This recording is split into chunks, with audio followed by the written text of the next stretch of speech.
guys, the Curious Owl here, and today I am going to be talking about one of my most favorite books of all time, Beautiful Creatures by Garcia and Margaret Stohl, the very first book in the Beautiful Creatures series. As you guys may know, after I finished the Harry Potter series by J.K. Rowling, I decided that I wanted to also then pick up one of my favorite series from high school. I basically wanted to reread this series because I had heard a lot of things after I finished the series the first time that people had problems with, and I decided that after several years I wanted to reread it to see if I could pick up those problems and really kind of discuss my views on them.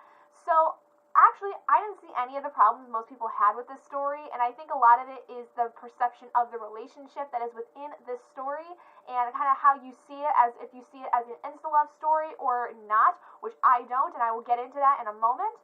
But needless to say, I'm going to say right off the bat, this book was a 5 out of 5 stars for me because I loved this book so much. There is so much to love within this story.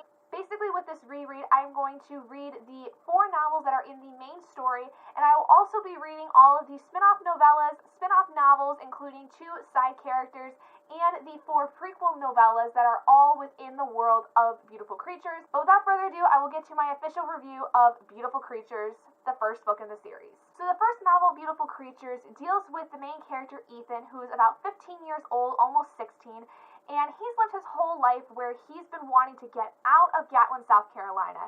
It is toxic for him. He sees no point in being in there anymore, and especially after his mother's passing, he wants to get as far away from this podunky little town as possible. But that's until he finds out he has this very strange connection with this girl, Lena, who moves to town. And this strange connection is meant by, he has these dreams where he keeps falling and losing her, and is filled with an overwhelming desire to be with her, but he has no clear idea as to why, and neither does Lena, who has the exact same dreams as him. And after she moves to town, a whole cacophony of problems arise. Windows break in their high school, and she is blamed and called a witch in her school, and Ethan doesn't really know what is her deal and what she's all about. And here lies a whole multitude of things that happen that brings these 2 together. It comes an entire past of love and loss and regret and curses that stems their relationship and makes it impossible for them to stay away from each other, and they have to find out what it is that's connecting them and find out exactly how they can break a curse that has been put on Lena's family since the Civil War. So that's a lot to take in with this whole story, but in just about 560 pages, this book is probably one of the most well-developed first novels in a series because it deals so much with history and it deals so much with magic, and it really establishes the magic system very well within this story. It's very much an urban fantasy story where it's placed in normal society, but there's also magic within it.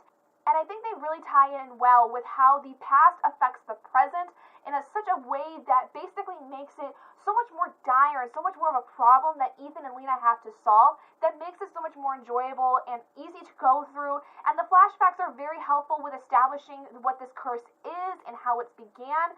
And you really know nothing about this until you start going along the journey with Ethan as the narrator of the story and the main perspective. And it's so well done. The language is not overtly flowery. It's not flowery to the point where it's making Ethan seem more like a feminine character.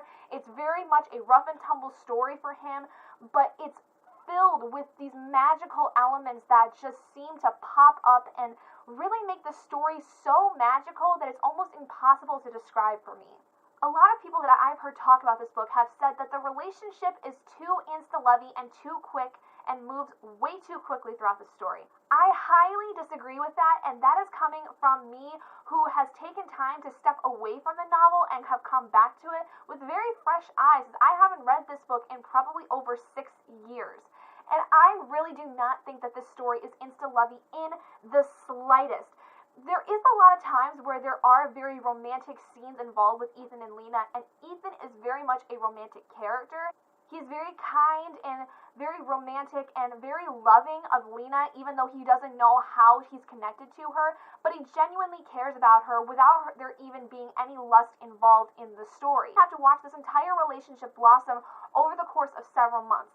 Yes, it's several months and may seem a little quick to get into a relationship with someone who has some magical power, But you can't deny that if you have this very strong connection, that you have this overwhelming urge to protect and to care for them, I honestly think in that position, I would also kind of be falling in love with the person with as much time as these two spend together, because they nearly spend every day together poring over information about what could possibly be connecting them and how they can figure out how to use that information to go forward. They're spending hours upon hours together for months on end leading up to Lena's 16th birthday. I find it so believable that these two characters end up falling in love. I totally understand where people are coming from when saying that it's more insta-lovey, but I so disagree with that, because there is so much time spent with these characters and so much time that is spent working on this idea and trying to find answers that it almost seems impossible for them not to end up getting together, because they have so much in common and they have this strong weird psychic connection that they can't explain, and every waking moment apart makes it unbearable for them, and not in a very overtly romantic way, but in an actual physical way. There is a physical bond between these two characters that makes it impossible for them to be separated. And I think by layering all those things in together, it makes it a more realistic in this sense kind of story. And what I mean by that is that it's not realistic in the sense that it's something that would happen in the real world, but it's realistic in the sense that in this scenario, this makes sense to me for these two characters to be together. It's nothing that is out of the ordinary for me in terms of the series. I really feel that it is justified for them to feel that they want to be together and they love each other, and it's just so weird for me to think that people don't understand that this isn't an insta-love. Insta-love would have been if Ethan and Lena, from when they first met, kissed, which never happened. Lena wanted to get as far away from Ethan as possible when she first met him. As far as the magic system, in this first novel, in any first novel of a fantasy series, you're not going to get every question answered when it comes to a magic system and how it works and how the politics are within it. That's just a fact of a fantasy series. No first book, unless it's a standalone, is going to ever answer every question you have about how the magic system works. But Beautiful Creatures sets up a lot of great questions that should be asked in terms of how it's going to continue on in the following books, and is a great way for me as a reader to then go through the next several books and see if anything seems kind of out of the ordinary or not concise with what was previously mentioned. What I will be looking for in Beautiful Darkness and Beautiful Chaos and Beautiful Redemption and all the other books that are accompanying this series is to see if the magic system stays concise. I can't say anything about it really now, but it's definitely interesting and definitely gives me a lot of great areas to look at so that I can see whether or not the magic system stays in a concise manner.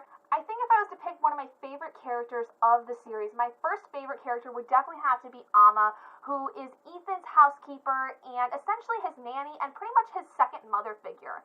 In the beginning of the novel, you find out that Ethan actually lost his mother several months ago in some kind of an accident or some kind of weird sickness. You don't really know what exactly happens to her. You just know that she's dead. And Amma has always been, even before that accident, a second mother to Ethan. She has taken care of him. She has made sure he's done well in school. She has helped out around the house since Ethan's parents are both writers and historians, and they spend a lot of time doing research and things like that away from their son. I just love her as a character because she is so compelling and caring and really interesting when you look at the little mannerisms she has. In the very beginning of the story, you learn that she loves to do crossword puzzles and she loves to eat Red Hots when she does them, and she always uses a number 2 pencil to do the crossword puzzles. And it's so interesting that they put so many little details into these characters, and it's why I love Amma so much. But I love, honestly, every single character that there is in this series.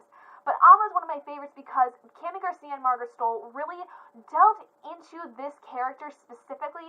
Every little thing about her that Ethan has picked up in his life from spending so much time with her, knowing when she's going to be angry, knowing when she's pissed at him for doing something or skipping school, all of these itty little bitty things that would have been so missed if it was not implemented in the story in the first place.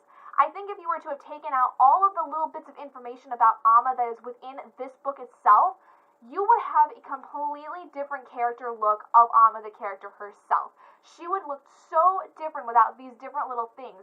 You probably wouldn't see her as anything more than just a crazy old woman. You wouldn't know anything about what she does in her off time. You wouldn't know how she interacts with Ethan and kind of how she is on a day-to-day basis. I just think that Cami Garcia and Margaret Stohl do a really great job of incorporating so many small things about their characters, and I think it's also one of the other reasons I love this series so much is that building of that specific character, and then continuing to do that with other characters throughout the story, such as Megan Ravenwood and Link and Ethan and Lena and Ethan's father and Lena's family. Everyone has their own little quirks that you pick up on in this story, and it's freaking fantastic. If I haven't sold you on the novel now, you definitely should read Beautiful Creatures by Cami Garcia and Margaret Stohl if you are in any way interested in young adult fantasy. It's so interesting because it's so well developed for a first novel in a series, and it definitely sets up such an amazing world that you want to delve more into, and you want to keep asking questions and figuring things out as you go along. So anyway, thank you guys so much for joining me in this review of Beautiful Creatures by Cami Garcia and Margaret Stohl. If you guys did enjoy this video, please do give it a big thumbs up, and if you're not already and you'd like to be, hit the button down below and subscribe to become an owlet in our flock, and I will see all of you guys in my next video. Bye guys!